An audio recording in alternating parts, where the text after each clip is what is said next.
La escuela, ¿cómo ir a la escuela en tu caso?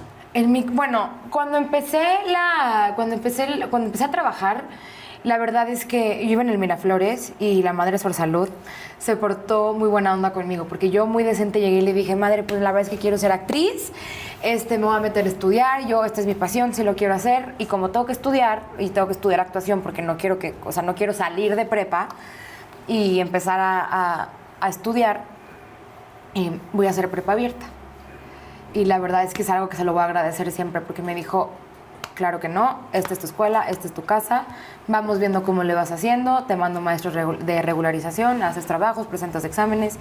Y hubo un año, de hecho, que fue quinto de prepa, que estaba en novela, que fue Por Siempre Mi Amor, y al mismo tiempo estaba dando función de teatro, y al mismo tiempo estaba en quinto de prepa, que es de los años más difíciles de prepa. Sí, segundo de secundaria y quinto de prepa son es tremendos. lo peor. Entonces, pues literal, grababa, de ahí me iba al colegio cuando tenía o hacía tareas en las tardes o en el corte a comer entregaba un trabajo, veía a mis maestros de regularización los fines de semana antes de irme a dar función, porque pues daba función viernes, sábado y domingo, y había veces que entre semana me iba de gira con el cartel. Híjoles, qué fuerte. Entonces sí era como, quinto de prepa sí fue un año, la verdad, bastante pesado, pero lo disfrutaba mucho, me gustaba mucho como andar tan en chinga. Sí, tan en chinga, con tanta adrenalina. Con tanta Oye, luego muchas veces en las escuelas, lo que me he topado con mucha gente que conocemos en este medio, es que en las escuelas luego, cuando son actores o actrices, cuando son famosos, lejos de que lo que todo el mundo creemos, de que, ¡ay, qué padre! Y que todo el mundo te admire y te tira buena onda,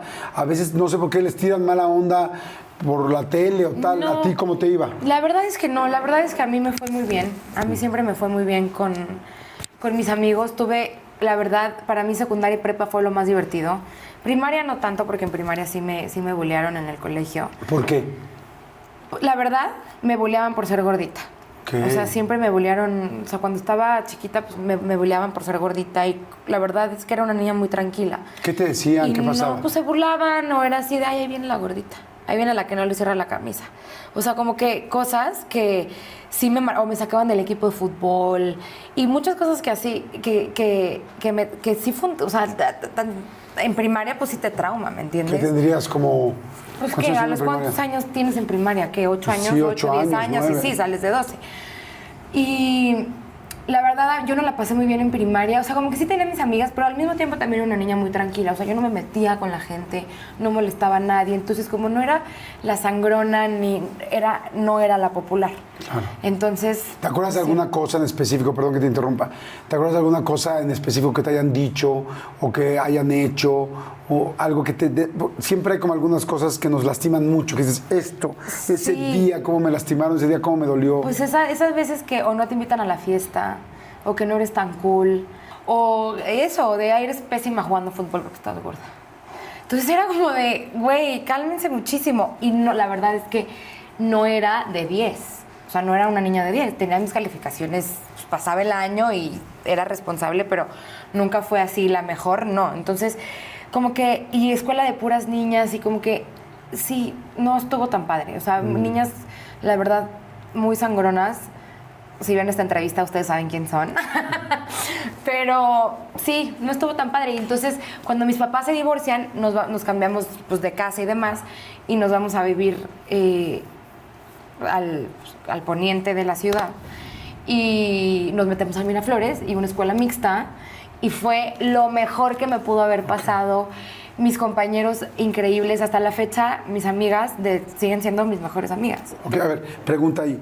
Cuando tenías la situación de sobrepeso, de chavita, ¿era algo que te preocupaba cuando te lo decían? O sea, ya más allá de lo que te molestaban, digas, tú te preocupabas, porque siento que también cuando uno tiene sobrepeso se preocupa porque es, pues, ¿cómo menos? ¿Qué hacías? ¿Cómo lo enfrentabas? Pues es que como que yo les decía a mis papás, oye, papá, o mamá, de verdad sí estoy gordita. Y era como, o sea, tampoco era que tuviera como mucho sobrepeso, pero pues no era la flaquita güerita de la escuela, ¿me entiendes? O sea, no era como la bonita.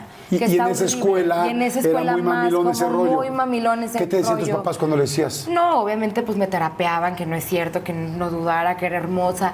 Entonces, como que desde muy chica sufrí como ese tema del body shaming, y es algo que tengo, que ahorita platicamos de eso.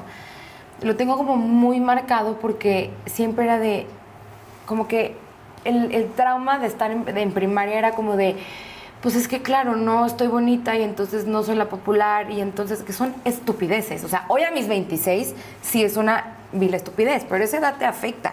Que no te inviten a la fiesta, que te saquen del equipo de fútbol, que de repente ya por ahí de sexto de primaria, que tienes 12, 13 años, que ya estás siendo como señorita y que de repente pues iban los niños del otro colegio, entonces que no te dieran flores, porque ya sabes, entonces es que eso, como que empieza un tema de una pubertad y una adolescencia que te empiezas a sentir pues como insegura, ¿sabes? Sí, porque en muchas escuelas el 14 de febrero tal regalan flores. Y te regalan flores a todos y de repente pasó que a ti no te llegó ninguna. Ajá, que no me llegaba ninguna y eran, no, pues es que la feita de la escuela. No es tan popular. Entonces, pues sí, como que ya cuando mis papás me cambiaron de escuela, para mí fue lo mejor porque entré a una escuela mucho más relajada, sí de monjas, la otra era de legionarios, sí de monjas, mucho más relajada, mucho más tranquila. Tengo amigos, o sea, creo que también el tema de que sea un tema mixto, como que relaja mucho más la cosa.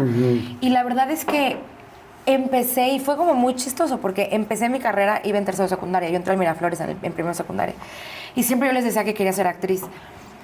Y en tercero de secundaria que empecé, hasta mis mismos compañeros como que me echaban porras, como que me ayudaban, porque yo creo que también vieron las ganas que yo le echaba a mi chamba y a mi trabajo. Entonces, la verdad es que en el Miraflores nunca tuve ningún tipo de bullying, ningún tipo de nada, ni por ser actriz, ni por nada. Al contrario, tuve una generación padrísima. Como muy linda. Fueron los mejores años de mi vida. Secundaria y prepa me la pasé bomba.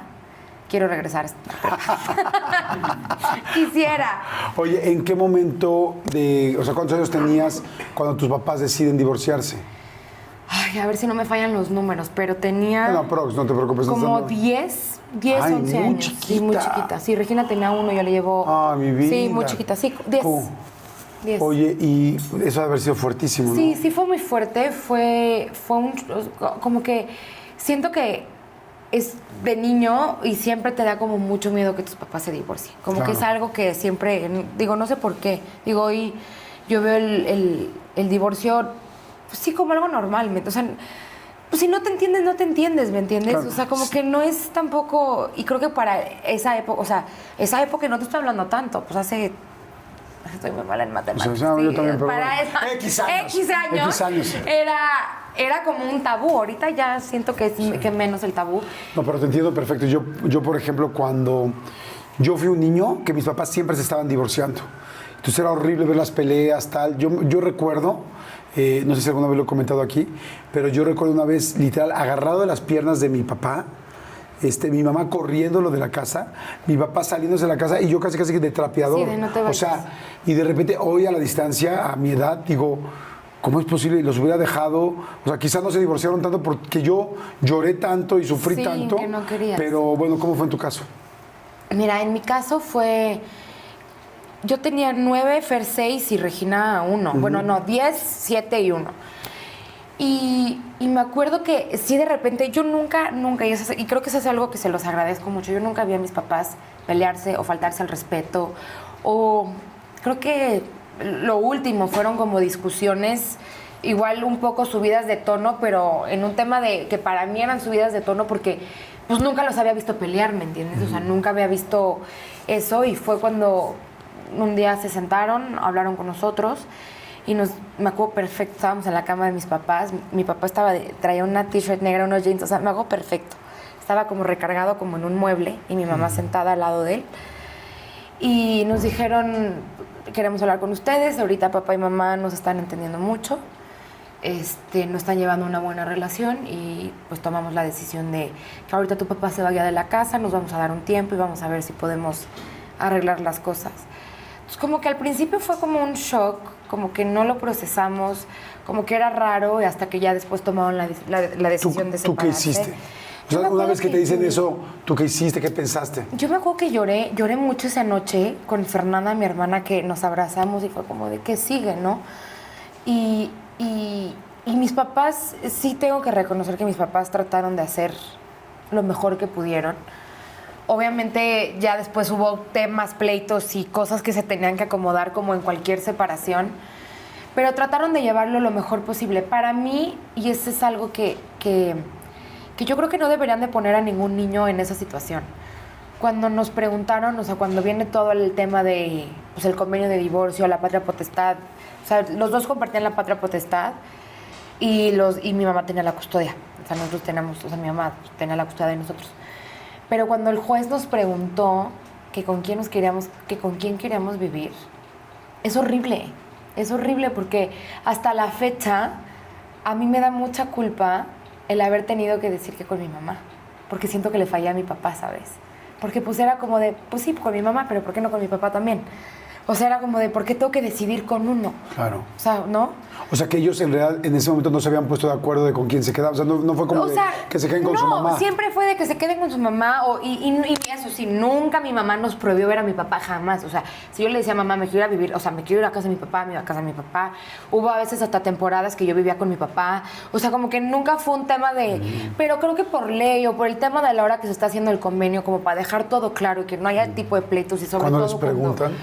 Te preguntan, bueno, a nosotros, a Fernanda y a mí nos preguntaron que con quién queríamos vivir, porque a los 12, 11, por ahí, tienes ya el derecho, y creo que es un derecho que se le da a los niños, de decidir con quién. Obviamente, si estás chiquitito. casos, sí, pero pues en casos de ya fuerza muy mayor y de casos muy extremos donde hay abuso psicológico, sexual, físico, demás, pues como que entrevistan al niño para... Claro. ¿no? O sea, es como un proceso... Sí, como un proceso legal. Legal. Oye, y entonces les dicen con quién se quieren quedar. Y aparte me acuerdo perfecto que nos separaron a Fernanda y a mí, o sea, no podíamos estar juntas, pero... Para preguntar. ¿Y ustedes sabían que les iban a preguntar eso? No, pero fue como muy fuerte porque era como de, güey, pues mis papás se llevan bien, o sea, se están separando, pero ¿por qué me estás preguntando tantas cosas? Ahora entiendo qué bueno que lo hagan, porque pues hay muchos niños que están en riesgo y hay muchos niños que están en peligro y creo que es necesario hacer todo ese procedimiento para cuidar al menor. Pero eso sí ha sido uno de mis traumas más fuertes, tener que decidir, tener que decir con quién. Porque era como de, pero ¿por qué tengo que decidir? O sea, ¿por qué tengo que decirlo? O sea, ¿por qué mi papá se tiene que enterar que decidí vivir con mi mamá? Y decidí vivir con mi mamá, no sé, o sea, pues, como que es un tema de, pues la mamá...